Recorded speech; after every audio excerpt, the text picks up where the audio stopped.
నవ్వేవాడిని నవ్వని, వెటకారం చేసేవాడిని చేయని, తిట్టేవాడిని తిట్టని, దూషించేవాడిని దూషించని, అవమానంగా మాట్లాడేవాడిని మాట్లాడని.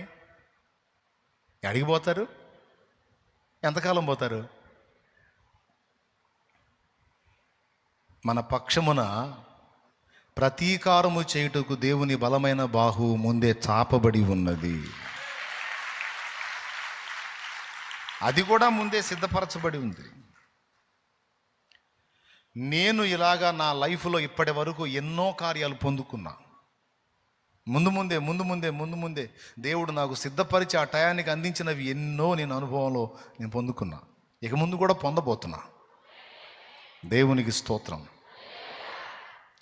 ఇలా దేవుడు సిద్ధపరిచేటువంటి శ్రేష్టమైన ఈవులన్నిటితో పాటు అవసరాన్ని బట్టి కొన్నిసార్లు కొన్ని విధములైన శ్రమలను కూడా మన జీవితంలోకి అనుమతిస్తాడు, మన మేలు కోరి.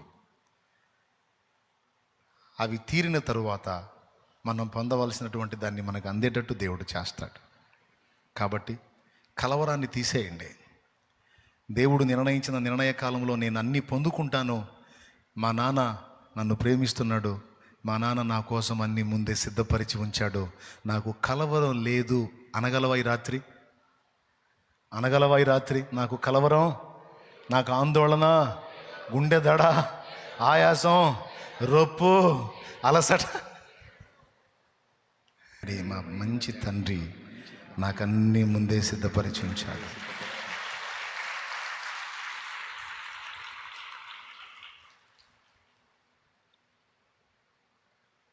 ఎవని యందు సిద్ధపరిచాడో తెలుసా?